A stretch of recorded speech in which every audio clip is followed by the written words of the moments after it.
Hi friends, నా పేరు Ravi and welcome back to my channel Ravi's vacation vibes. ఉత్తరప్రదేశ్లోని ప్రయాగ్రాజ్లో జనవరి 13 నుండి 45 రోజుల పాటు జరిగే 144 సంవత్సరాలకు ఒకసారి మాత్రమే వచ్చే మహాకుంభమేళకు దేశ విదేశాల నుంచి కోట్ల సంఖ్యలో యాత్రికులు, సాధువులు, అఘోరాలు, నాగసాధువులు, యోగులు ఇక్కడికి వచ్చి సామూహిక పుణ్యస్నానం చేసి చంద్రుని, ఇతర గ్రహాల అనుగ్రహం అయితే పొందుతారు.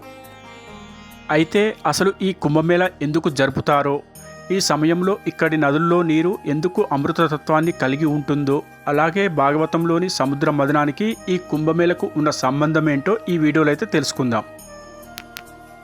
చూసే ముందు దయచేసి నా వీడియో లైక్ చేసి నా ఛానల్ అయితే సబ్స్క్రైబ్ చేసుకోగలరు.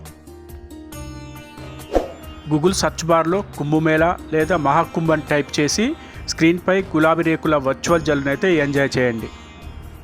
హిందూ పురాణాలైన రామాయణం, మహాభారతం, భాగవతంలో ఈ కుంభమేళ ప్రస్తావన అయితే ఉంది. దేవతలు అమృతాన్ని సంపాదించడానికి పాల సముద్ర మథనానికైతే పూనుకుంటారు.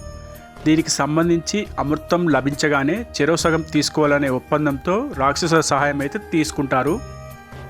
అయితే అమృత కుంభం కనబడగానే దేవతల, రాక్షసుల మధ్య గొడవ అయితే మొదలవుతుంది. దేవతల, రాక్షసుల మధ్య అమృత కుంభం కోసం 12 రోజుల యుద్ధం అయితే జరుగుతుంది. సమయ వ్యత్యాసం కారణంగా దేవతల 12 రోజులు మానవ 12 సంవత్సరాలతో సమానం. అయితే ఈ సమయంలో శ్రీ మహావిష్ణువు అమృత కుంభాన్ని తీసుకువెళ్లే సమయంలో 8 అమృతపు చుక్కలు స్వర్గంపై, 4 అమృతపు చుక్కలు కుంభమేళ నిర్వహించబడే ప్రయాగ్రాజ్, హరిద్వార్, ఉజ్జయిని, నాసికులలో ఉన్న నదులపై అయితే పడతాయి. అందుకే ఈ ప్రాంతాల్లో 12 సంవత్సరాలకు ఒకసారి పూర్ణ కుంభమేళ, 6 సంవత్సరాలకు ఒకసారి అర్ధ కుంభమేళ, 144 సంవత్సరాలకు ఒకసారి మహాకుంభమేళ అయితే నిర్వహిస్తారు. అంతేకాకుండా జ్యోతిష్య శాస్త్ర ప్రకారం కుంభమేళ నిర్వహణ గ్రహణ స్థానంతో కూడా సంబంధం అయితే కలిగి ఉంటుంది. కుంభరాశిలోకి బృహస్పతి ప్రవేశం, మేకరాశిలోకి సూర్యుని ప్రవేశం జరిగితే ఈ కుంభమేళ నిర్వహణ అయితే జరుగుతుంది.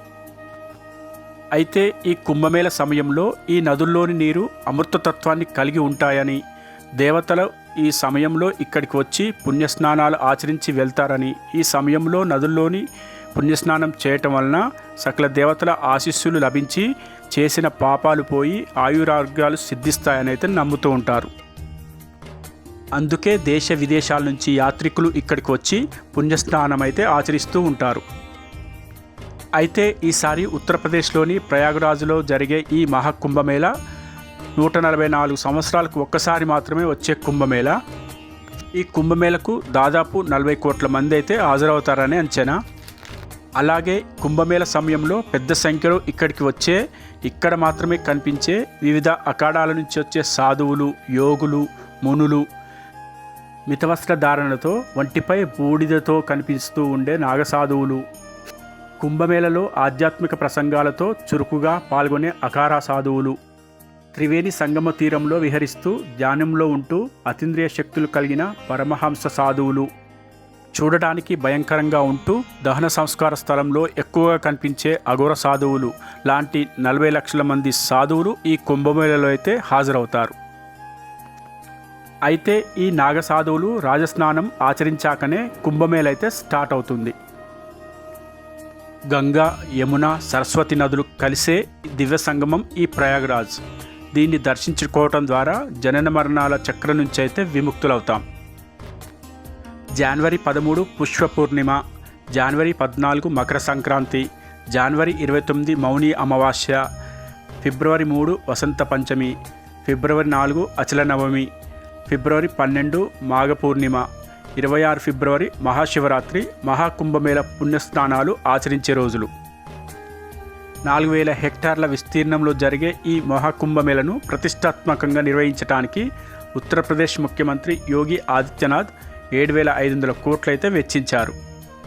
దేశ విదేశాల నుంచి వచ్చే యాత్రికుల కోసం దాదాపు 2 లక్షల టెంట్లు అయితే ఏర్పాట్లు చేశారు. ఫ్రెండ్స్, ఈ కుంభమేళకు సంబంధించిన ఇన్ఫర్మేషన్ నచ్చినట్లయితే దయచేసి నా వీడియో లైక్ చేసి నా ఛానల్ అయితే సబ్స్క్రైబ్ చేసుకోగలరు. Thank you.